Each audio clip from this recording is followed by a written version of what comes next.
I set realistic expectations about actually doing the program that's sitting in front of me? Because even the best laid plan is cool, but if you can't do it and you can't do it consistently, which we talk about being probably the most important thing is consistency in your attack of your health and fitness, like you're already setting yourself up for failure. Well, and I think this is a perfect example with the coach that is selling this program of the 90-day transformation, right? And this really ties into the individual component of this. Of a lot of people start to think of these things like I should have these two inputs. Start and stop point. Right, start and stop points. So I have these two endpoints of the let's say even you're doing extra than a lot of people are doing, and you're doing the nutrition and the exercising. And if I follow these two inputs, I should have these outputs. But again, humans are not a computer, right? There's so many other inputs that are going to impact the results that you're going to get.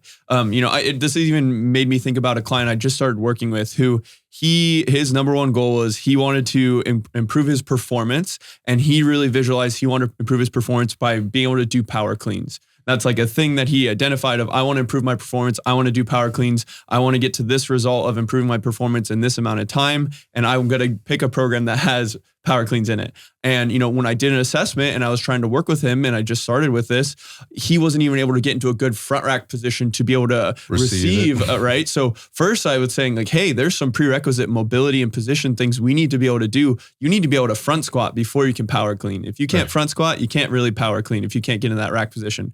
But if he bought an online program that this includes Olympic weightlifting and you're going to try to, by the end of this day, you'll increase your vert by this much and you're going to get this output, but there wasn't that individualized component of how do I actually get to this exercise? Am I even capable of doing this right now? You're not going to get to that output that is supposed to happen. So, yeah. So it just goes back to like being results oriented versus being process oriented. For sure. And again, setting yourself up for success there. Like, what do I want? I want this goal?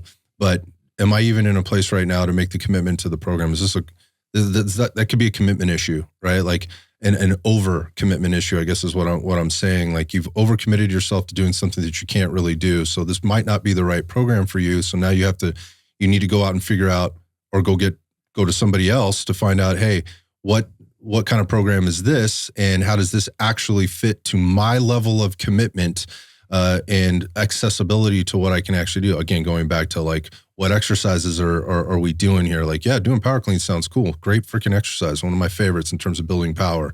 More people should probably be putting power cleans into their program, right? At the same time, like, is that you right now? Like, is this the right place to start? Maybe it's the right thing for you in the future, but is it the right place to start for me now? And a thought on the 90-day transformation. Sorry, I didn't mean to cut you off. That's okay. On the 90-day transformation and the start point and the end point. Okay, say I am actually ready, willing, able to execute this program right now. But when I get to the end of my 90 days, I think people have this idea that I'm now a finished product. I've arrived. Like, yeah, I have now achieved my goal, and now what do I do now? Maybe you were able to actually get through this 90-day sprint and you got some good results, but did you actually learn anything along the way? Were you actually able to problem solve along the way? Were you actually able to develop skills and develop habits that you are going to be able to sustain these results? Or did you just sprint through this program for your wedding or your vacation or whatever it is, and then you're just going to relapse right back to the same habits because, frankly, you were redlining yourself for those 30 days, 60 days, 90 days, whatever, and you didn't actually learn anything along the way. You just followed instructions, didn't problem solve, and then you go right back to the same habits and these awesome results you were so happy with. Your before and afters looked great. How about the afters? Right. How about the after 6 months later, a year later?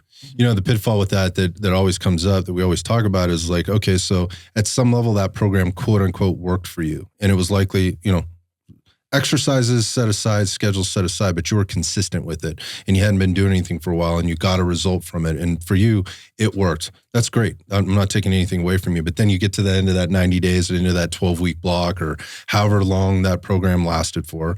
You get to the end, you were results focused, you did or didn't get the result you were looking for, right? And now you don't understand, but you don't understand the process for continuing that. How you got that result. So then what ends up happening is people start to do different things. Then they program hop, they go to something else, and maybe that works for them for a little while until it doesn't, because things need to change. And maybe that was enough change to continue a stimulus that gave you the result you were looking for.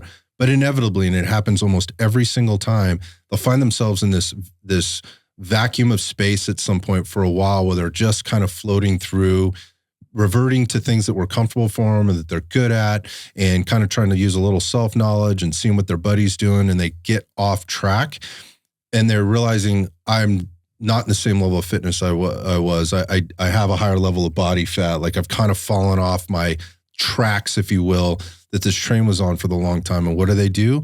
They go all the way back to the beginning to where they started, right? And they go, well, that worked for me before, so I'm going to do that again. Gonna run it back. Did it work for you?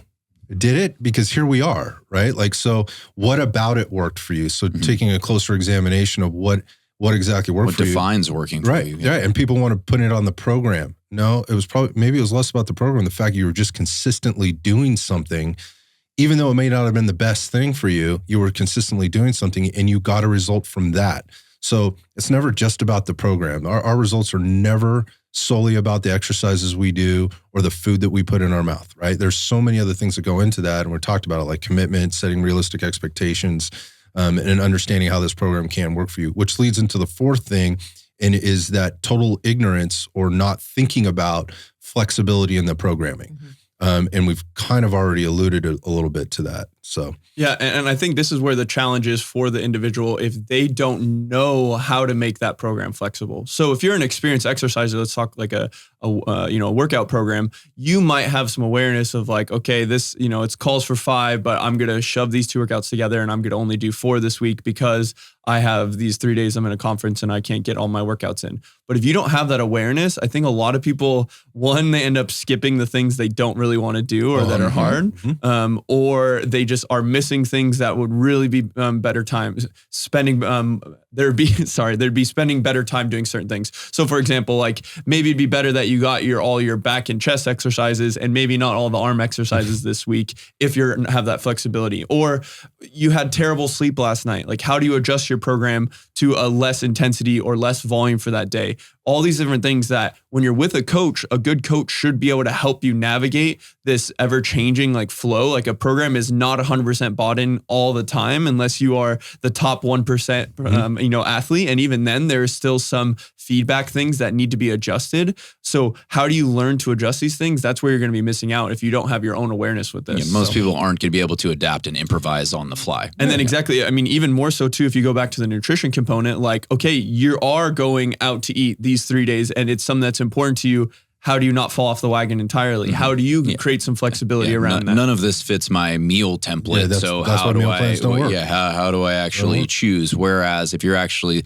learning, you're developing habits, you're understanding foundational principles, you can then apply those foundational principles to whatever scenario you're in. Exactly. And even like a middle ground for the meal plan is now people have the access to like plug into something and figure out what their macros should be. So yeah, maybe you have what your macros are, but then how do you apply that and how do you learn to execute that plan with going to these restaurants or having these other things come up? So I think even if you're not doing just here's my meal plan, you're even a little bit better of here's my macros, there's a lot to be left on the table. How do I make it fit? One of the things I'm thinking about as far as these workout plans or programs, I think a good one would have in it, how to be flexible or how to make some adaptations to the programming should you run into a roadblock. I would think that would be addressed in there at some point. Absolutely.